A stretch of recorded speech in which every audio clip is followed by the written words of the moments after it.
आज से 243 मिलियन साल पहले ट्रायसिक काल में पृथ्वी पर एक विशालकाय प्रजाति का राज हुआ करता था। इस विशालकाय प्रजाति ने पृथ्वी पर करीब 16 करोड़ सालों तक राज किया। इस दौरान इनकी अलग अलग प्रजातियों ने अपने आप को विकसित किया और धीरे धीरे समय के साथ ये प्रजातियां विलुप्त भी होती गईं। लेकिन क्या उस युग में डायनासोरों की कोई ऐसी भी प्रजाति थी जो आज के युग के पक्षियों के समान आसमान में उड़ान भर पाने में सक्षम थी? जानेंगे आज के इस खास वीडियो में। स्वागत है आप सभी का फॉरगॉटन ट्रूथ्स में। तो चले शुरू करते हैं। डायनासोरों की प्रजाति का एक ग्रुप ऐसा भी था जो उड़ पाने में सक्षम था। इस ग्रुप को टेरासोर्स नाम दिया गया। टेरासोर्स को फ्लाइंग डायनासोर के नाम से भी जाना जाता है। इस वर्ग के अंदर डायनासोरों की उन प्रजातियों को शामिल किया गया है जो उड़ पाने में सक्षम थी। एक अनुमान के मुताबिक टेरासोर्स वर्ग में कम से कम 130 वैलिड प्रजातियां शामिल हैं जो करीब 120 किलोमीटर पर ओवर की स्पीड से उड़ान भर पाने में सक्षम थी। तो चलिए जानते हैं कुछ खास टेरासोर्स के बारे में। नंबर 8, टेरानाडोन। टेरानाडोन आज तक एक ज्ञात सभी लार्जेस्ट फ्लाइंग रेप्टाइल्स में से एक है डायनासोरों की। ये प्रजाति लेट क्रिटेशियस काल यानी आज से 66 मिलियन साल पहले उत्तरी अमेरिका में पाई जाती थी। इन डायनासोरों के पंखों का फैलाव करीब 8 मीटर या 26 फीट तक होता था। इनका वजन 20 किलोग्राम से लेकर 93 किलोग्राम तक हो सकता था। 20वीं सदी तक टेरानाडोन लार्जेस्ट टेरासोर्स माने जाते थे, लेकिन बाद में जैसे जैसे नए जीवाश्मों की खोज होती गई तो ये मिथ टूट गया कि टेरानाडोन सबसे विशालकाय फ्लाइंग डायनासोर थे। नंबर 7,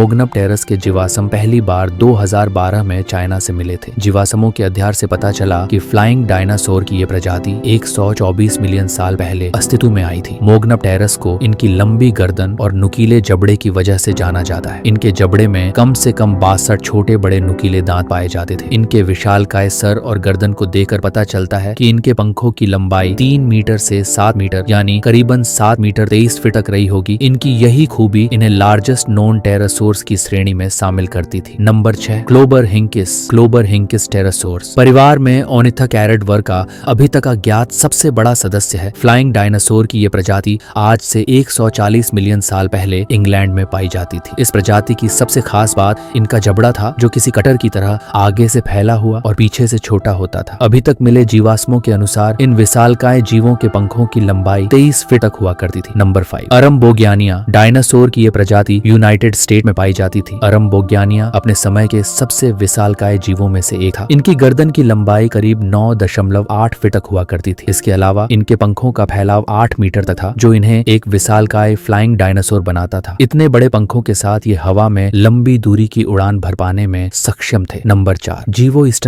जीवोस्टनबर्गिया को लार्जेस्ट नोन टेरासोर्स की श्रेणी में गिना जाता है। डायनासोर की ये प्रजाति आज से 88 मिलियन साल पहले अस्तित्व में आई थी। इन डायनासोरों में करीब 7 से 8 मीटर तक लंबे पंख पाए जाते थे जो इन्हें एक मजबूत उड़ान देने में सक्षम थे। आज तक इस प्रजाति की कोई भी पूरी तरह से सुरक्षित स्कल या कपाल नहीं मिल पाया है, लेकिन फिर भी अनुमानों के मुताबिक इनका निचला जबड़ा करीब 4 फीट तक लंबा हुआ करता था। इसके अलावा इनके सर पर एक विशाल कल्कीय कृष्ण भी पाई जाती थी। नंबर 3, टोपियोगैनेथस फ्लाइंग डायनासोर की ये प्रजाति आज से 112 मिलियन साल पहले दक्षिणी अमेरिका में पाई जाती थी। टोपियोगैनेथस ओर्निथोकेरिड फैमिली के मेंबर हैं जो अपने नुकीले दांतों की वजह से जाने जाते हैं। इन डायनासोरों के पंखों की लंबाई 8.26 मीटर या 27 फीट तक हुआ करती थी। नंबर 2, क्वेट्ज़ोक्वेटलस 70 से 100 किलोग्राम तक वजनी इस प्रजाति के डायनासोर आज से करीब 72 मिलियन साल पहले दक्षिणी अमेरिका में पाए जाते थे। ये डायनासोर अपनी लंबी और कठोर गर्दन के लिए जाने जाते थे। जब पहली बार इस प्रजाति को खोजा गया तब वैज्ञानिकों ने अनुमान लगाया था कि इनके पंखों का फैलाव 70 फीट तक हो सकता है, लेकिन बाद में जैसे जैसे इस प्रजाति के अन्य स्पष्ट जीवाश्म मिलते गए तब इनके पंखों का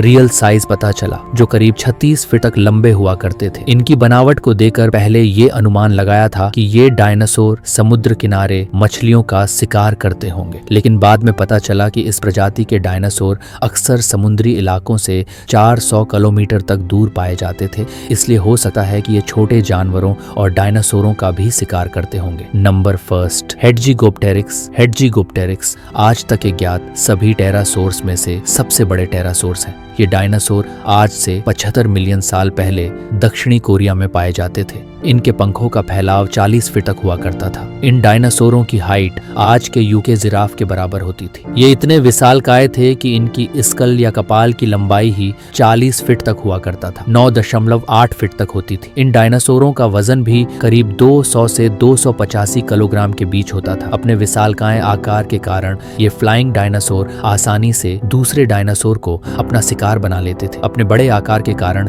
ये कभी भी जमीन से सीधी उड़ान नहीं भर पाते थे। इन्हें उड़ान भरने के लिए किसी एयरप्लेन की तरह रनअप की जरूरत पड़ती थी। तो चलिए अब जानते हैं कुछ ऐसे डायनासोरों के बारे में जो उड़ पाने में तो सक्षम नहीं थे, लेकिन फिर भी इन्हें फ्लाइंग डायनासोर की श्रेणी में सम्मिलित किया गया है। आज से 120 मिलियन साल पहले चाइना के विशाल जंगलों में डायनासोर की एक विशिष्ट प्रजाति पाई जाती थी, जिन्हें मैक्रोरैप्टर के नाम से जाना जाता है। मैक्रोरैप्टर पैराविन डायनासोरों के ग्रुप से संबंधित है। करीब 1.5 किलोग्राम वजनी मैक्रोरैप्टर 2.53 फीट तक लंबे हो सकते थे। मैक्रोरैप्टर के पास 4 पंख होते थे, जिनमें से 2 पंख इनके हाथों के साथ जुड़े हुए होते थे, जबकि बाकी के 2 पंख इनके पैरों के साथ जुड़े हुए होते थे। मैक्रोरैप्टर की पूंछ पर भी पंखनुमा संरचना पाई जाती थी। मैक्रोरैप्टर आज तक खोजे गए सभी डायनासोर्स में से पहले नॉन एवियन डायनासोर थे, यानी मैक्रोरैप्टर फ्लाइंग डायनासोर की तरह हवा में उड़ान नहीं भर सकते थे, लेकिन उड़न गिलहरी की तरह हवा में ग्लाइड कर सकते थे। इसलिए डायनासोर की यह प्रजाति चाइना की विशाल जंगलों में ऊंचे ऊंचे वृक्षों पे पाई जाती थी। मैक्रोरैप्टर एक पैर से दूसरे पैर पर पहुंचने के लिए अपने पंखों को यूज किसी पैराशूट की तरह करते थे, लेकिन यही पंख जमीन पर इनके लिए मुसीबत बन जाते थे, क्योंकि पैरों पर पंख होने की वजह से ये जमीन पर नहीं चल पाते थे। मैक्रोरैप्टर की तरह ही चाइना के जंगलों में डायनासोरों की एक अन्य प्रजाति भी पाई जाती थी। इस प्रजाति को साइनोनीथसोरस के नाम से जाना जाता है। इनकी बनावट भी हुबहू मैक्रोरैप्टर की तरह ही थी, लेकिन ये आकार में मैक्रोरैप्टर से बड़े होते थे। इनकी लंबाई 3.2 फीट और वजन 5 किलोग्राम तक होता था। इसके अलावा इनके पैरों पर पाए जाने वाले पंख बहुत ही छोटे होते थे, जिनकी वजह से इन्हें ग्लाइड कर पाने में थोड़ी मुश्किल होती थी, लेकिन जमीन पर ये आसानी से चल पाते थे। साइनोनीथसोरस एक शिकारी प्रजाति थी। इनकी आंखें इतनी कैपेबल थीं कि ये रात के समय में भी बड़ी सटीकता से अपना शिकार कर सकते थे। इनके दांत गिला मॉन्स्टर के दांतों जैसे धारदार और नुकीले थे, जो एक ही झटके में अपने शिकार को धराशायी कर सकते थे। इसके अलावा इन डायनासोरों के जीवाश्म में वेनम से की लोकेशन भी आइडेंटिफाई की गई है, जिसका सीधा सा मतलब ये है कि इन डायनासोरों में सांपों की तरह जहर पाया जाता था और इसी जहर की मदद से ये अपने शिकार को चंद सेकंडों में ही मार सकते थे।